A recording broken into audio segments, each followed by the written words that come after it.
नमस्कार, Shriram time news मध्ये मी कैलास सोनवणे आपले हार्दिक स्वागत करतो।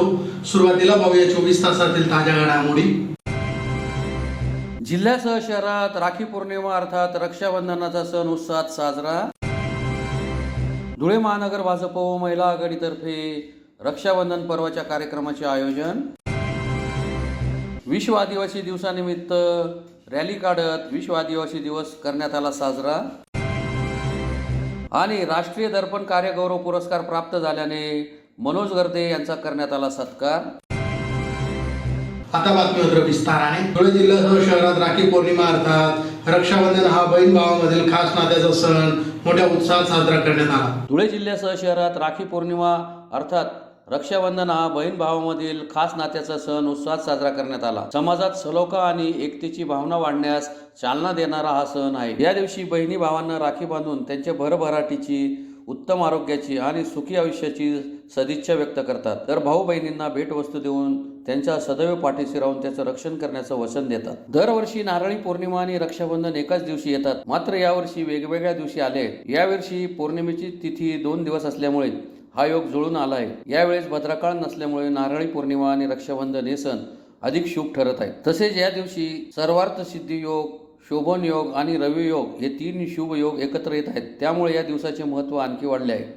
नारळी पौर्णिमा व रक्षाबंधन सण साजरा करण्यासाठी महिलांमध्ये अतिशय उत्साह दिसून आला। या दुहेरी योगामुळे यंदाचा रक्षाबंधनाचा सण अधिक मंगलमय झाला।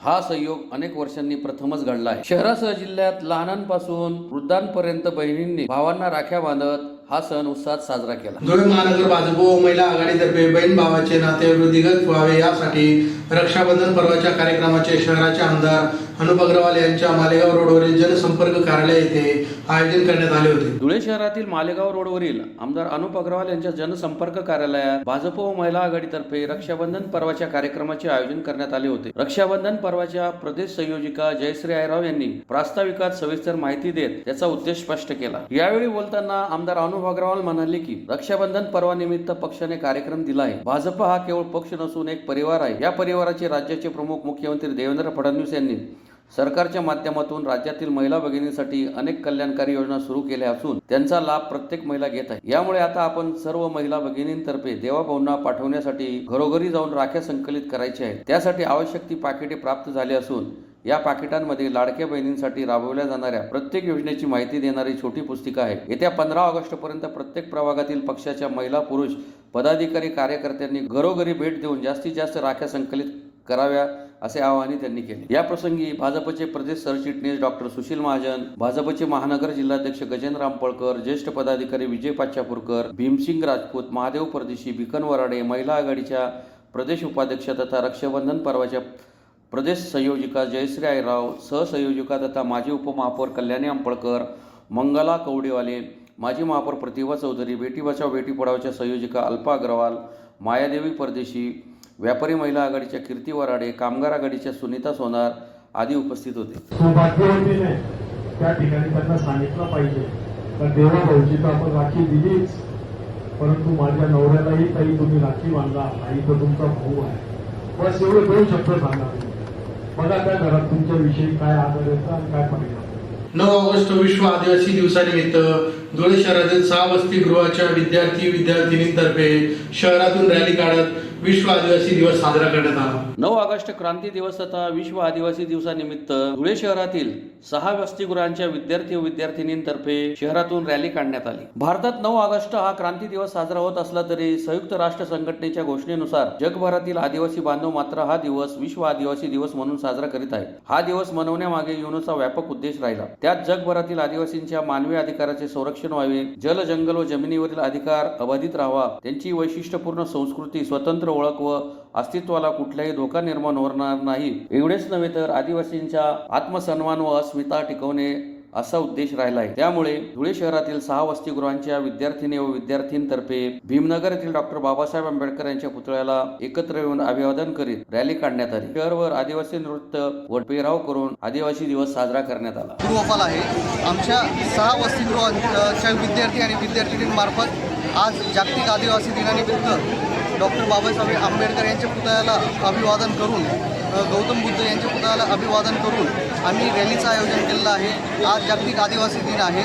हा आदिवासी समाजाच्या हक्कांचं संवर्धन आणि पर्यावरण रक्षणासाठी हा दिवस एक साजरा केला जातो। जिनिव्हा येथे झालेल्या परिषदेत 1982 साली जागतिक आदिवासी दिन घोषित केले गेलेलं आहे।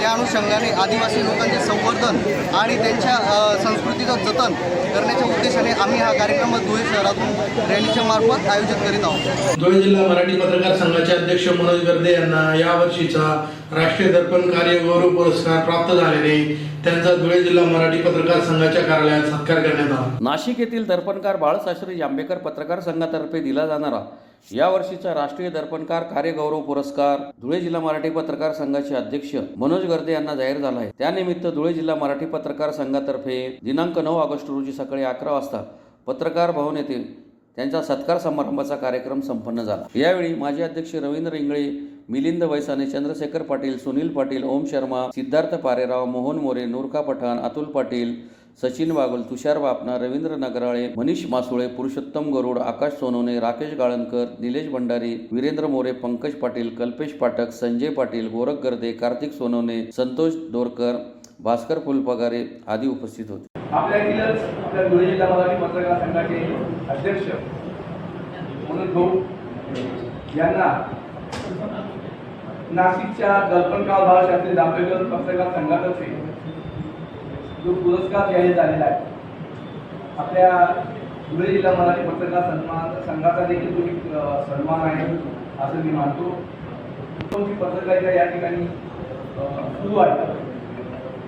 त्या पत्रकारितेच्या माध्यमातून त्यांनी मर्डरपासून या गर्दे परिवाराने सगळे कैलास भाऊ असतील, म्हणून भाऊ असतील, राजीव भाऊ असतील, त्यांनी दैनिक मर्डरपासून या ठिकाणी सुरुवात केलेली आहे आणि आज स्वतःचं एक सामदैनिक काढून समाजामध्ये स्वतःचा एक चांगला दबदबा निर्माण या ठिकाणी केलेला आहे।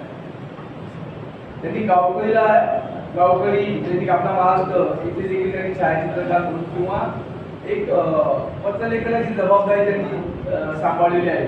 त्यांचं सकाळ असेल, विद्युत असेल, लोकमत असेल, इथे देखील त्यांनी छायाचित्रकाराची जबाबदारी सांभाळलेली। ही जबाबदारी सांभाळत असताना आपलं स्वतःचं देखील काहीतरी असावं म्हणून त्यांनी एक पत्रकाराला जन्म दिला आणि ते खानदेश मैदान या ठिकाणी आज बऱ्यापैकी नावारूपाला आले आहे। 2014 पासून खानदेश मैदान सुरू झालेलं आहे आणि एवढ्या 11 वर्षाच्या प्रवासात मनोज भाऊचा जो पत्रकारितेचा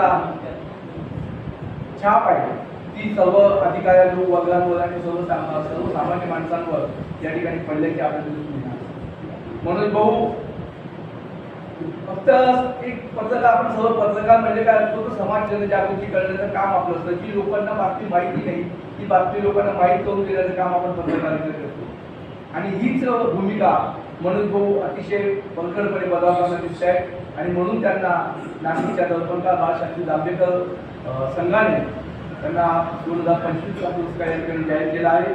धुळे जिल्हा मराठी पत्रकार संघाच्या वतीने आपण सर्वजण मनोज भाऊच्या या ठिकाणी एक चांगला सत्कार अतिशय कमी वेळात आपण या ठिकाणी आयोजित केलं आणि आपण सर्व पत्रकार बंधू या ठिकाणी पत्रकारिता मनोज भाऊंवर प्रेम आपण उपस्थित झाला त्याबद्दल आपली सर्व ही एकजूट जी आहे ही एकजूट अशीच राहू द्यावी असे मला वाटते। आणि पुन्हा एक नजर ठळक घडामोडींवर। जिल्ह्यासह शहरात राखी पौर्णिमा अर्थात रक्षाबंधनाचा सण उत्साहात साजरा। धुळे महानगर भाजप व महिला आघाडीतर्फे रक्षाबंधन पर्वाच्या कार्यक्रमाचे आयोजन। विश्व आदिवासी दिवसानिमित्त रॅली काढत विश्व आदिवासी दिवस करण्यात आला साजरा आणि राष्ट्रीय दर्पण कार्यगौरव पुरस्कार प्राप्त झाल्याने मनोज गर्दे यांचा करण्यात आला सत्कार। याचबरोबर श्रीराम टाइम न्यूजचे बातमीपत्र संपले। दिवसभरातील ताज्या घडामोडींसाठी पाहत राहा श्रीराम टाइम न्यूज। भेटूया पुढील प्रसारणात, तोपर्यंत नमस्कार।